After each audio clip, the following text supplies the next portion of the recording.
Growing up, my older sister, 27, enjoyed lavish birthdays. Her 16th was an extravaganza with live musicians, a rented space and catering, and she gifted her a car while I, 20 male, got to leave the country for the first time for my 16th. Although I loved it, this trip became something held over my head and used as my 17th birthday present and 2 Christmas presents. It never felt like a gift. Instead, it was a reason to make me feel spoiled and ungrateful for anything else that my parents did. It was brought up whenever I wanted to hang out with friends or ask for money for the movies, etc., and it is still brought up if I need something. For my 18th, I expected a celebration like my sister's extravagant 18th, but my parents seemed disinterested. I ended up sharing a party with a family friend who didn't like me and receiving re-gifted presents and a store-bought cake. On my actual birthday, my parents planned nothing. When I confronted my mom, she dismissed my feelings, causing an argument in which she called me spoiled and entitled. The entire thing ruined my birthday. My sister took me out to dinner, but my mom had an outburst that made me cry and feel terrible. It was the worst birthday ever and it still bothers me. I'm worried about my upcoming 21st and would like to know if I should involve my family. Am I the idiot for feeling neglected compared to my sister's celebrations? Should I just be more understanding and appreciative? Edit. After I confronted my mom about them not planning anything, my sister called and said she wanted to take me out to dinner with her husband. We made plans to do so. About an hour before our reservations, my mom decided she wanted to bring the rest of the family, including herself, even though she'd not been invited. When I said I didn't want her to go, she and my dad had an outburst. The trip I went on was through my high school. I went with about 15 other kids. It was a lot of fun. My sister is a child of divorce. Her dad paid child support until she was 18. We have the same mom and different dads. Not the idiot. Gifting a school trip to you and then holding it over your head is just crappy. That's not gifting. That's manipulating and coercive. You aren't spoiled and entitled when you expect the same treatment your sister got. If they don't want to set that expectation, then they shouldn't have given her huge parties and you get leftover cake. Like, what the heck? I wouldn't include them or expect any better than what you've already gotten. They won't change, unfortunately. I also watched my older brother get everything while I didn't. Golden child syndrome is a thing. Now my mom is in a home and he doesn't want anything to do with her and neither do I. What goes around comes around. The trip I went on was through my high school. Oh, so it wasn't even a trip made for you. I mean, it's amazing that you went with friends somewhere, but I couldn't use that trip as manipulation material with a straight face. Making a school trip a birthday gift and 2 Christmas gifts is a big enough idiot move in and of itself to fill a stadium. Your mom sounds like she was feeling guilty and tried to make up for it by coming to the party your sister made. She didn't like being told no. Parental guilt sucks, but as a parent, I try to own my BS and apologize. I don't blame my kids when I pull stupid crap. Agreed. OP also says his sister is a child of divorce and her father paid child support. Possibly she had a much wealthier father paying for the lavish gifts and celebrations, and the OP's mother and father couldn't afford to give him the same. That's a sucky situation, but it sounds like his parents still handled it about as badly as possible. OP, you deserve to be celebrated, not made to feel less than. This sucks, and I'm sorry you feel so crappy from this situation. I hope you figure out what's best for you in how you handle and communicate with your family. I, 24 female, am getting married in less than a month and I want a child-free wedding. I've always said this, and in the invitations it says that it's child-free. I've been to weddings where there are children and some have screamed during the ceremony and reception. I was at one where a kid didn't want to wait for the cake to be cut, so he snuck up and grabbed a handful. The bride was horrified. My sister, 28, has a kindergartner, and she said she was happy to have some free time. Her boyfriend, nephew's father, was going to stay behind the day of the wedding to be there with my nephew. I guess his friends rented out a cabin somewhere the week of my wedding, and boyfriend wants to go, so he doesn't want to, and in his words, babysit that night. I love my nephew, I do, but he will do anything to make it about him when things aren't about him. She asked if I could make an exception, and she would keep him quiet. I don't trust her in this situation because my grandmother recently had her 80th birthday, and my sister promised our family that she'd keep him calm. He broke away from her, blew out our grandmother's candles, and pushed the cake off when my dad tried to redirect him. She said she couldn't find someone to watch him, and I said I would help her find someone. She said she doesn't trust him with anyone, so I told her she needed to tell her boyfriend that it's not babysitting, and he said he'd be there for her and their son during that night. The venue has open water and a lot of open fields. I also don't want him to get hurt because he loves to run around and get into trouble, and she rarely stops him. So I've told her I'm sorry, but I can't. She called me an idiot for inviting our cousin, who turned 18 in December. I told her she was an adult and could watch and care for herself during this event. There will also be alcohol and other activities later in the night. I don't want a child around that. Our cousin is even leaving before we do the other stuff. She'll only be at the reception for an hour or two. She says, she barely turned 18, I'm your sister and you can't do this for me. Edit, I've talked to my fiancé about hiring security. I don't want to take away my guests' time from having fun. This is also sad to me because she's my only sibling, but she tries to pass him off to other people when she gets tired. I can't do it. Not the idiot. She's clearly demonstrated that she can't control the child when she says she will. Oh, and tell her boyfriend that parenting is not babysitting. This is a different issue, but it's not your problem. You're right, he did make a promise and now wants to renege. It's not your relationship to micromanage. If your sister wants to allow it, let her. You've offered help finding a sitter, that's the best you can do. If she doesn't attend because her boyfriend can't keep a promise, that's her problem. Stick to it and have the wedding you want. But he doesn't want to babysit. He wants to go with friends. Boo-hoo. I would definitely tell my sister if I thought her husband was being an idiot. Do not back down. This is her problem to solve. It's your wedding. If your sister can't attend because her boyfriend is being a deadbeat for the occasion, well, make sure someone takes her a slice of wedding cake the next day. Is she comparing an 18-year-old and a kindergartner? LOL, sorry to say, but your sister is literally delusional if she thinks that a small child and an 18-year-old are the same thing. Your sister doesn't want to argue or fight or deal with her boyfriend. You've done what you need to do. Set your boundaries. The rest is up to her. She needs to worry about her son. Don't let it stress you out. Enjoy your day. Congratulations. My 65 female son, 39, is in a long-distance relationship with his fiancée, 28 female. He used to have a place of his own and I'd lunch with them when she was in town. This happened twice and we got along fine. My son lost his place and now lives with me, which I don't mind, and he pays his half. The problem is that his fiancée asked if she could visit regardless of the fact that my son's living situation has changed. I wasn't entirely comfortable with this as we don't know each other well, and I thought it would be awkward and tense. However, I owed her a chance which would allow us to start bonding. She even said she wanted to cook a meal for us, which I thought was a nice gesture. She was a bit standoffish. She'd perk up and try to participate if it was all three of us, but she fell flat when she and I were one-on-one. She never greeted me if I didn't greet her first, never used my name when addressing me, though I used hers, always gave one-word answers when I tried to engage her and never tried to engage me back. If I handed her something, she didn't thank me. When we spoke, she'd avert her gaze. When I made dinner for us one night, she told my son she didn't feel well, delayed us while in the bathroom for half an hour, came to the table with a heavy sigh and rejected my main course, politely but with no explanation.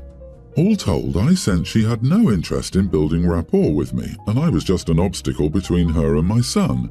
I always ensured that I saw her only in common areas and stayed far away from my son's room the entire time. My attempts at conversation were always neutral and light, with no invasive or probing questions.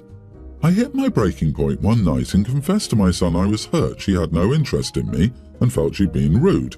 He tried to comfort me but was offended at me for thinking she'd drive a wedge between us and he'd allow it.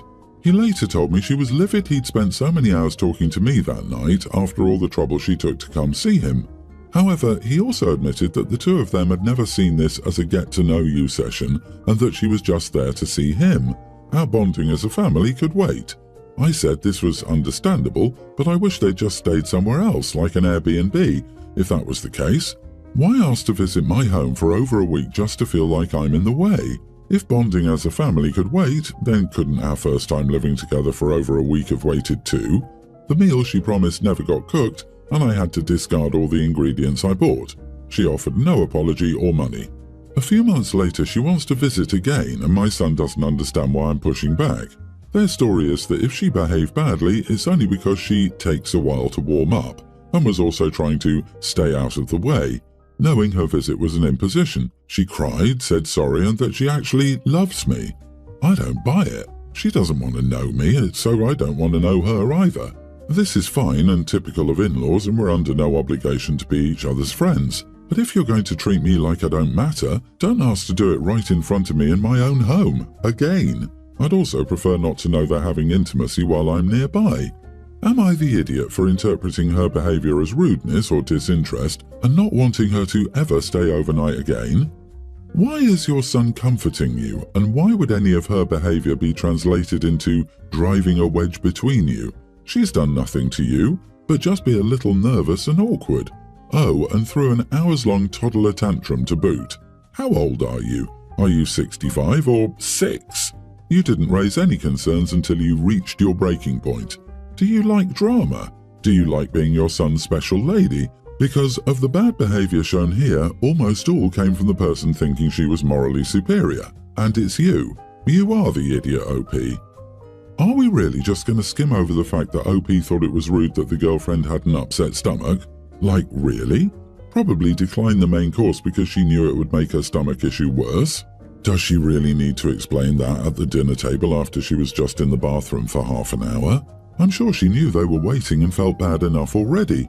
Surely OP would have found some reason to pick apart her explanation, to which she was not entitled, even if it was given.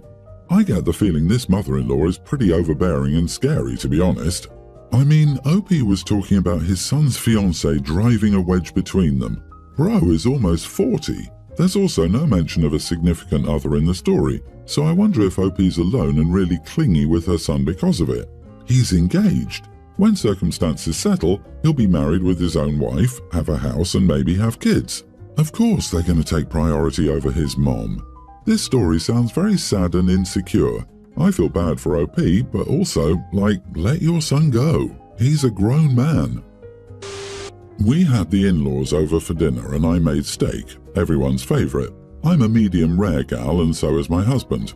So I got us some nice ribeyes which I cooked in the sous vide and then seared. My in-laws like their meat well done. Beyond well done, honestly. It's cooked to the point where it practically disintegrates into dust because you've obliterated every drop of moisture within a square mile. Straight up shoe leather. I don't refuse to make it that way. It's not my place to tell someone how to enjoy their meal. They will answer for their crimes when standing at the gates of the bad place. But I didn't want to spend a bunch of money on 2 more ribeyes that would just be ruined. They wouldn't even want me to keep the fat cap on theirs, so they really were going to end up as a couple of indistinct grey bricks. So I went ahead and just got 2 manager's specials of a much cheaper cut. We ate dinner without complaints. They loved the solid bricks of pure carbon I served. But then mother-in-law took it upon herself to snoop through my purse for the grocery receipt. Honestly, kind of par for the course with her and a whole other can of worms for another time, and I got caught red-handed. They're offended that I served them a second-class meal. I'm over here like, come on, come on. Hubs thinks I should apologise since it's a bad look, but my only regret is that I didn't cover my tracks better. Am I the idiot for buying cheaper steaks for my in-laws? Let me get this straight. They enjoyed the meal until they saw the price tag. I want to know how she gets away with snooping through your purse like it's perfectly normal. Not the idiot at all. Everyone's the idiot here. You don't treat your guests to less expensive cuts of meat, no matter how much you dislike their cooking preferences. You also don't go looking through other people's purses or wallets. But if you were going to do it, you should have covered your tracks better.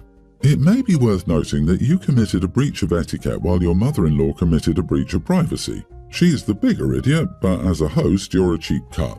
Oh, well done. You don't give your guests the top shelf and expensive bourbon if they're going to mix it with Coke. You give them the regular stuff.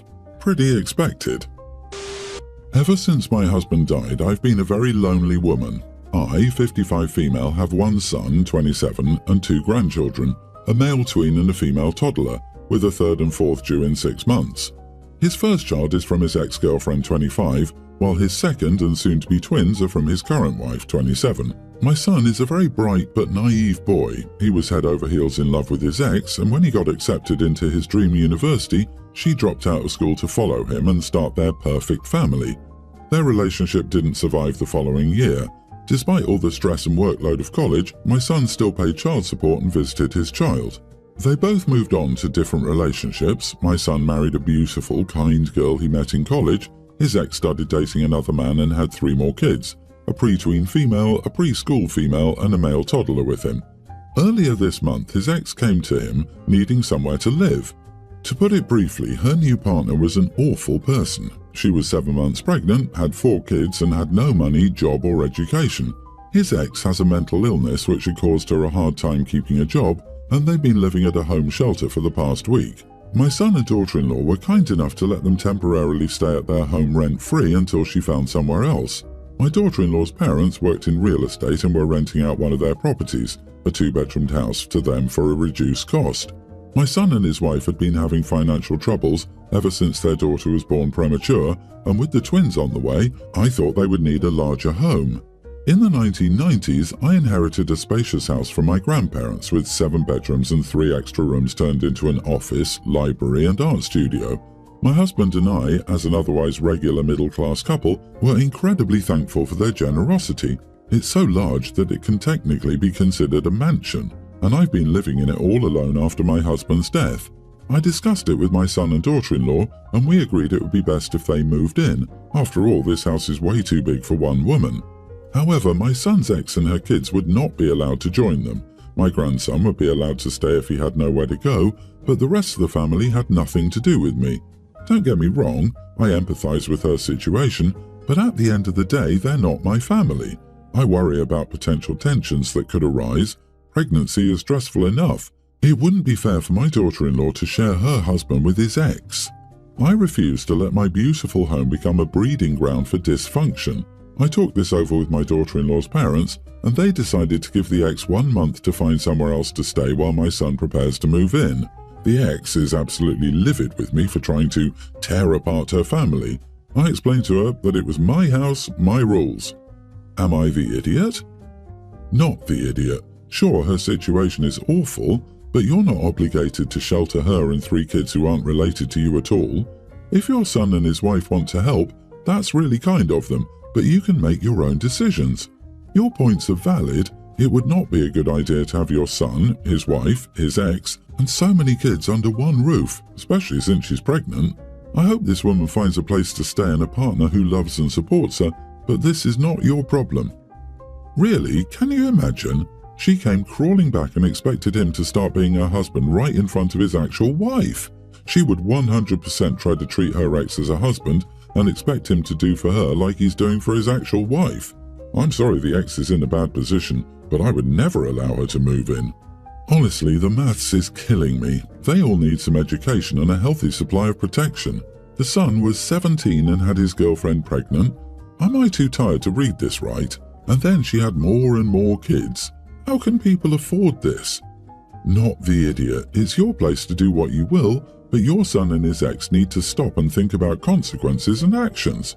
I say this with a brother with 8 kids by 3 mothers, and he can't figure out why he's not winning in life.